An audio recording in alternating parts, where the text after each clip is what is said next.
A very good evening. From stories around the world to stories here at home, this is the National News Broadcast. I'm Vidushni Sadish Kumar. And I'm Tilina Udayaratna. We begin with a look at the headlines for tonight. The President instructs for all state institutions to be networked into a single database. The former chairman of the Akurasa Pradesha Sabha sentenced to 15 years in prison. The avant-garde chairman granted bail, 5 of the accused released. Former President Chandrika Bandaranayake Kumaratunga removed from the SLFP's Aptanagalla organizer post. In your local stories this evening, President Gotabaya Rajapaksa has focused attention on networking all state institutions into a single database in order to provide an efficient service to the public. The President instructed the relevant officials today to design a method speedily to obtain services and approvals online. Attention was focused on this matter at a discussion held at the Presidential Secretariat this afternoon. Data at all state institutions is collated under the full mediation of the Sri Lanka Institute of Information and Communication Technology. Networking will take place giving priority to all state institutions that engage closely with the public. After the new method is introduced, the services of a number of sectors will be accelerated, including issuance of national identity cards, passports and driving licenses, birth certificates, marriage certificates and death certificates, and also land title deeds. The President pointed out, by maintaining data in a single network, inefficiencies and corruptions can be mitigated whilst time can be saved. The main objective of this move is to facilitate the functions of many sectors, from taxation to the granting of pensions, with automation. This measure will be extremely beneficial when analysis is done to reach important decisions.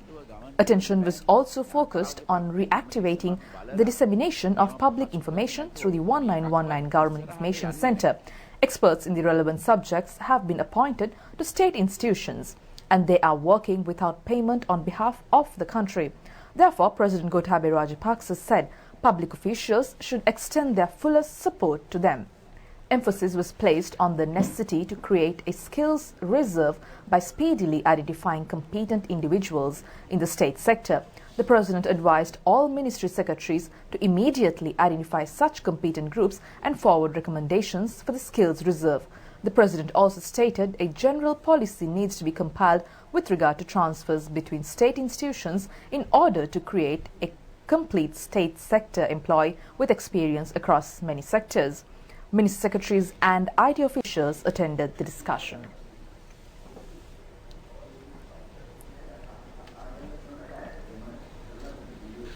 Prime Minister Mahinda Rajapaksa says that the Sri Lanka Air Force has significant experience that no other Air Force has when it comes to air military operations against terror outfits. The Premier made these comments joining in on the commission of officer cadets of the Sri Lanka Air Force, at which those who completed their flight cadet course received their flying brevets as well.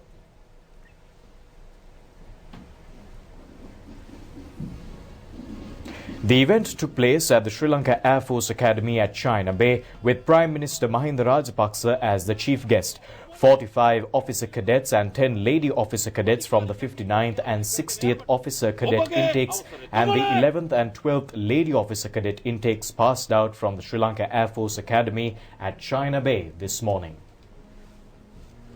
Prime Minister Mahinda Rajapaksa said he believes that it is the Sri Lanka Air Force that has a vast experience in air battle against terrorists, which no other air force in any other country has.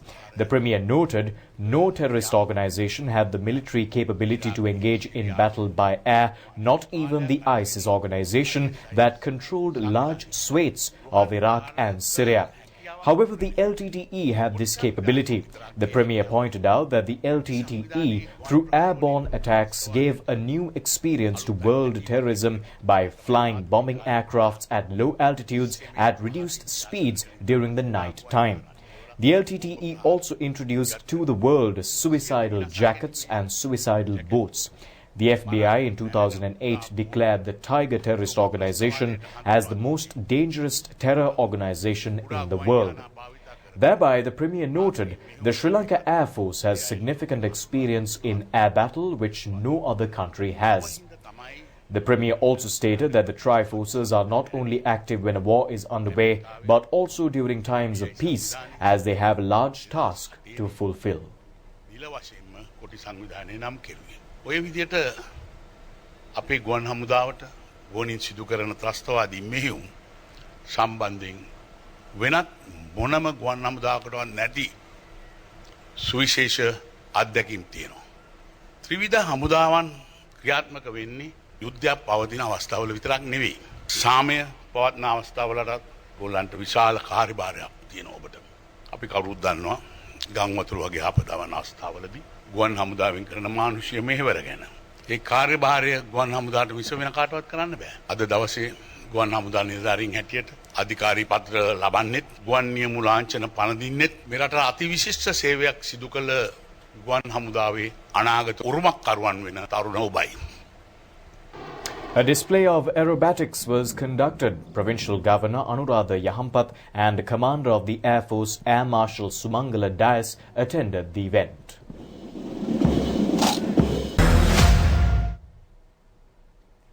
Crown Prince of the Abu Dhabi Emirate Sheikh Mohammed bin Zayed Al Nahyan met with President Gotabaya Rajapaksa.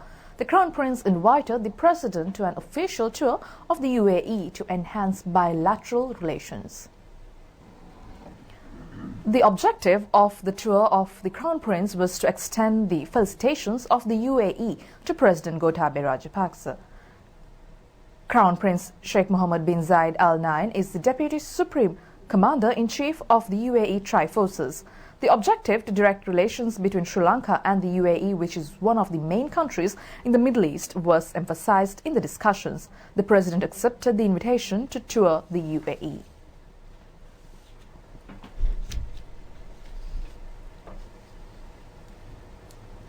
Well, on other stories, the Colombo High Court today sentenced former chairman of the Akurasa Pradesh Sabha, Saruvaliyanage Sunil, to 15 years rigorous imprisonment upon being found guilty of charges pertaining to the rape of a 14-year-old girl.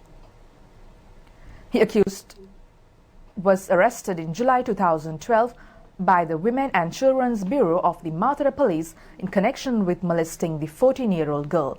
Pronouncing the verdict after a lengthy trial, Justice Aditya Patabandhi said the charges against the accused have been proved beyond reasonable doubt. The judge also ordered a 25,000 rupee fine and compensation of 250,000 rupees to be paid to the victim. The permanent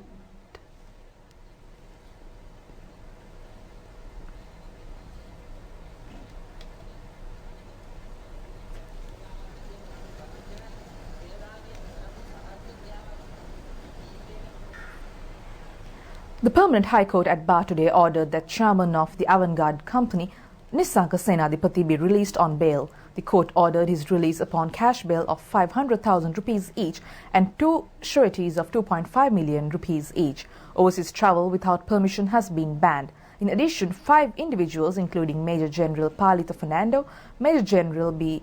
Egodavella and Additional Secretary Damayanti Jayaratna, who were named as respondents in the case, were released.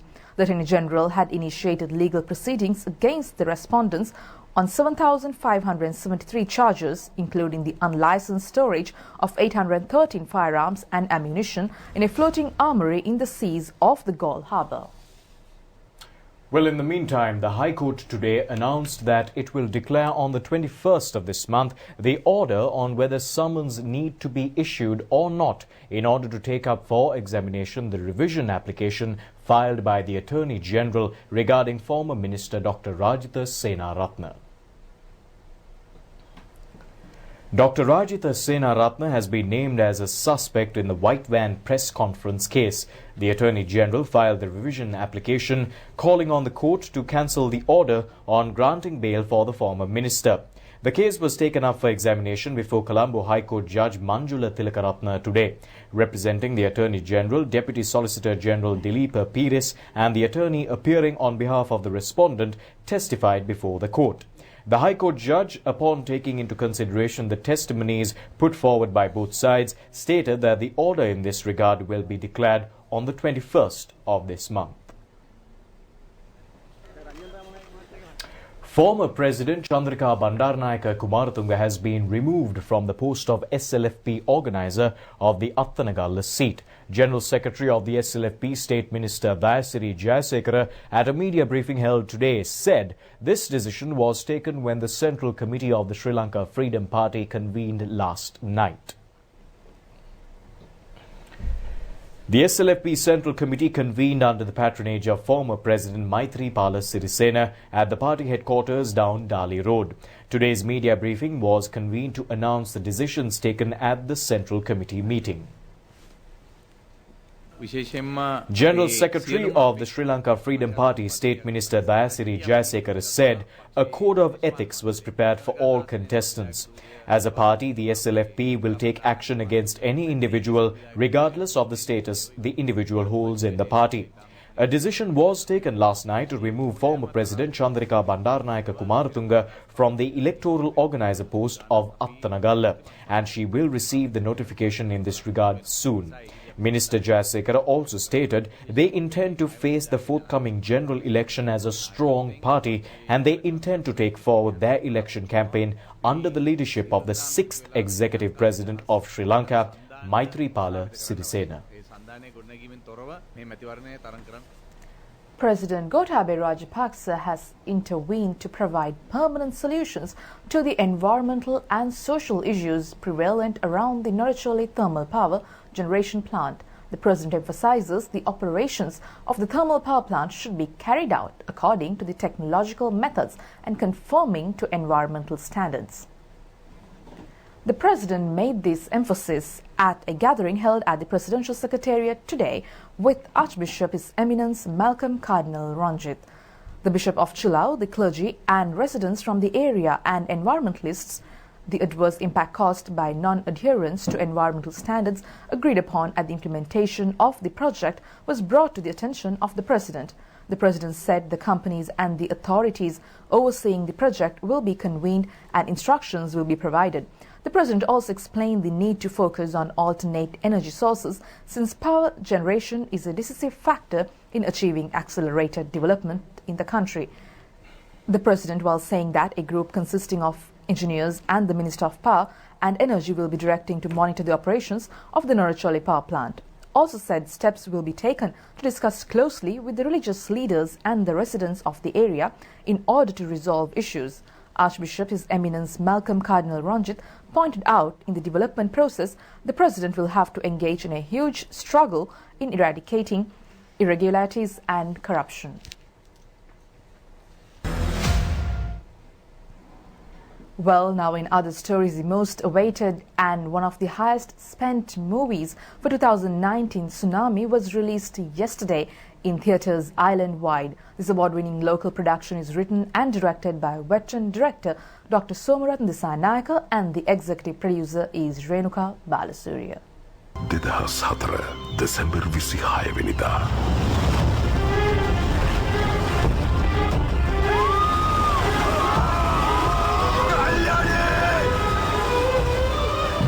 සයුර වියරුවී අපට කියා දුන් මිනිස්කමේ පාඩම. The film is based on incidents occurred in Sri Lanka from the Indian Ocean earthquake and tsunami on December 26, 2004. The film boasts of a cast of stellar actors including Bimal Jayakodi, Himali Sairangi, Niranjani Shanmugaraja and Darshan Dharmaraj. Music for the film is composed by Dr. Rohana Veerasinghe and cinematography is by Vishwa Balasuriya. The film has won the awards for Best Cinematography, Outstanding Achievement for Best Direction, Outstanding Achievement for Best Actress and Critics' Choice Award for Best Narrative Features at the RUP International Film Festival. Dr. Disanayake's Tsunami is now screening in over 75 theatres across the country.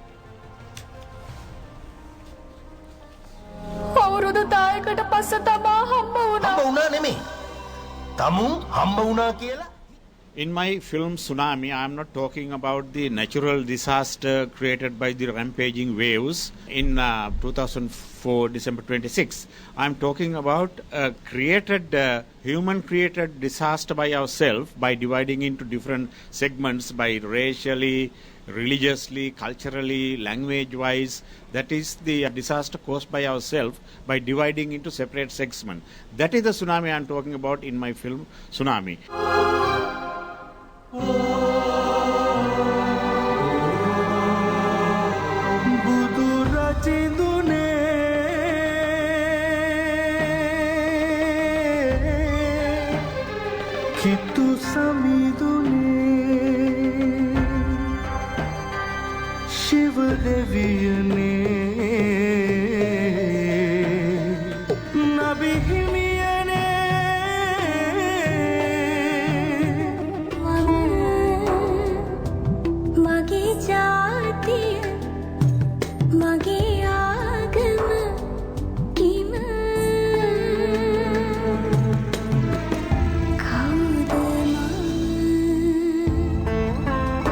A group of UNP parliamentarians emphasized that a change in the party leadership is needed soon. Several MPs expressed their views at a media briefing convened today.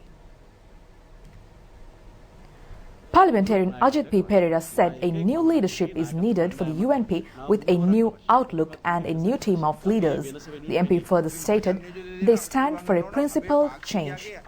Parliamentarian Nalin Bandara said as people's representatives they need to do justice when it comes to the requirements of their supporters, otherwise they will not be able to continue to represent the public. Therefore, the MP said a vast segment of the majority of the party's parliamentary group stood for a change. Meanwhile, subsequent to the UNP Parliamentary Group meeting, General Secretary of the UNP Parliamentarian Akila Viraj Karivasan expressed his views to the media. General Secretary of the UNP Parliamentarian Akila Viraj Karivasan emphasized that all members of the party should face the general election as united foes, and this is his stance. The MP said consensus was received for this. However, thereafter, others' views were voiced. Thereafter, it was decided to discuss the matter amongst former Prime Minister Ranil Wickremesinghe, Speaker Kavi Jayasuriya and former Minister Sajith Premadasa. Hambantota can be described as a district which has a number of economic centre points that can strengthen the economy of the country. However, the disregard given to this district over the past 5 years is a surprising fact and is also disappointing. Under the new government, plans are being drawn to deploy the national assets of the Hambantota district in the development of the economy.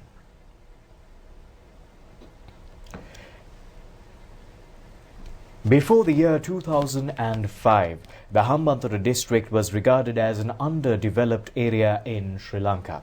However, under the presidency of Mahinda Rajapaksa, the golden era of the Hambantota district dawned. Development projects not second to the capital commenced in the Hambantota district from 2005 to 2015.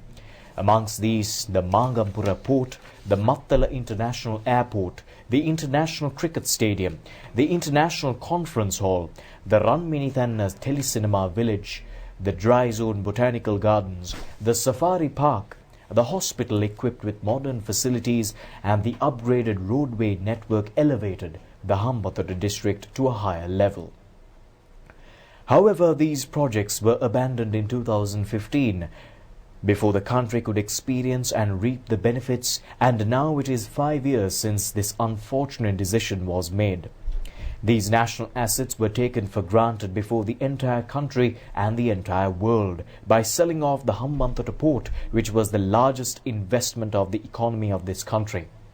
Paddy was stored in the premises of the Mattala airport insensitively, insulting this economic centre point. The only stadium which did not host a single international cricket match from 2015 to date is the Surya Baba International Cricket Stadium. The surprising fact is, as all this happened, the presidential candidate of the United National Front, who is the present opposition leader Sajith Premadasa, represented the Hambantota district.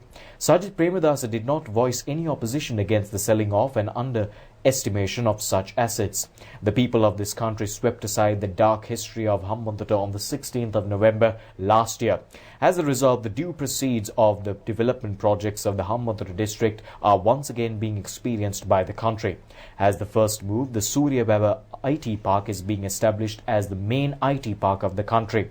Foreign students will also receive the opportunity to study at this park. Although construction work of this IT park commenced during the presidency of Mahinda Rajapaksa, the task was abandoned under the previous government. Construction work has recommenced under the full supervision and directives of Minister Bandula Gunawardena. The IT park is projected to serve as an educational hub for the youth of Hambantota and the entire country. After a lapse of 25 years, the private sector has been permitted to operate lightweight helicopters from the Gulf's helicopter terminal.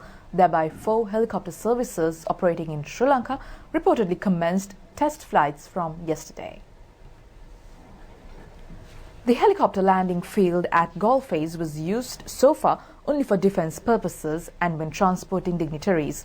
Private helicopter operators were permitted to operate their services from the Ratmalana airport.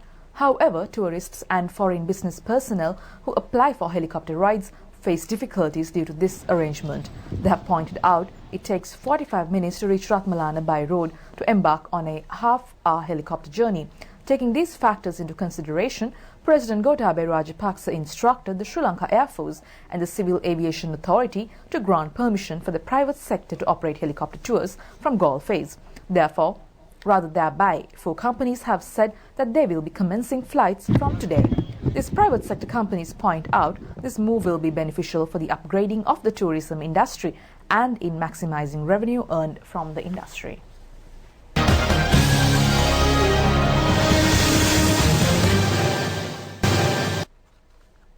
Well, on a roundup of sports, it's cricket for tonight as the Chilaumerians team and the Ragama CC and NCC teams succeeded in qualifying for the semi-finals of the Interclub T20 cricket tournament after sealing victories in the quarter-finals.